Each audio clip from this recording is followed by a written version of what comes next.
ہم دنیاوی طور پہ بھی بڑا کامیاب رہنا چاہتے ہیں، جان و مال میں برکت ہو، ہمارے مال اسباب میں برکت ہو، حلال روزی رزق میں برکت ہو، اس کے لیے وظیفہ؟ اس کے لیے آپ سبحان اللہ و بحمدہ اللہم صلی علی محمد وعلی آل محمد اللہم اغفر لی، جی، تسبیح، درود اور استغفار، یہ تین چیزیں رزق کو کھینچ لاتی ہیں۔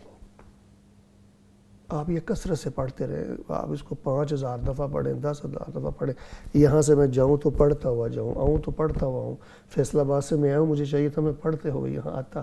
سبحان اللہ و بحمدہ اللہم صلی علی محمد وعلی آل محمد اللہم اغفر لی۔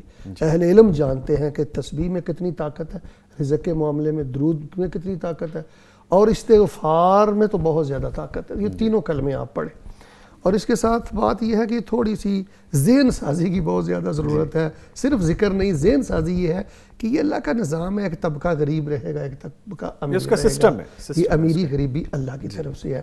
یہ جو ہے نا راتوں رات میں نے کروڑ پتی ہونا ہے، اور یہ جو ہرس اور ہوس ہمارے نوجوانوں میں چھا گئی ہے نا، اس نے برباد کر دیا۔ تو اس حوالے سے کہتے ہیں جی یہ تو ایک کاروبار ہے جی، بعض بے دین عملوں کا، کہ یہ جو بندش ہے جی فلاں، یقین مانے 99% بندش نہیں ہوتی۔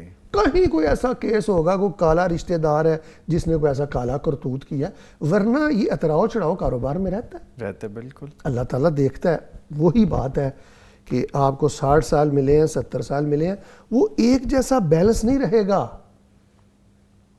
آپ کی زندگی کی کیفیات بدلیں گی۔ لماذا؟ کیوں؟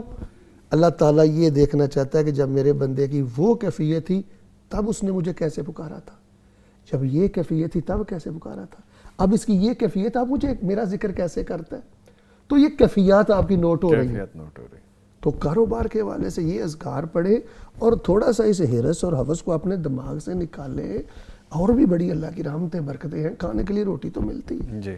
تو یہ جو ہرس ہے، ہوس ہے، اور بالکل دنیا اور پیسوں کے لیے جینا ہے، اس نے برباد کیا ہوا ہے جی، ریس لگ گئی ایک دوسرے سے۔ ورنہ رسول رحمت علیہ السلام نے فرمایا قناعت سب سے بڑا خزانہ ہے۔ صبح آپ اٹھو عذاب کے صحیح سلامت ہے، سمجھ لیں دنیا کے سارے خزانے آپ کے قدموں میں جمع ہیں۔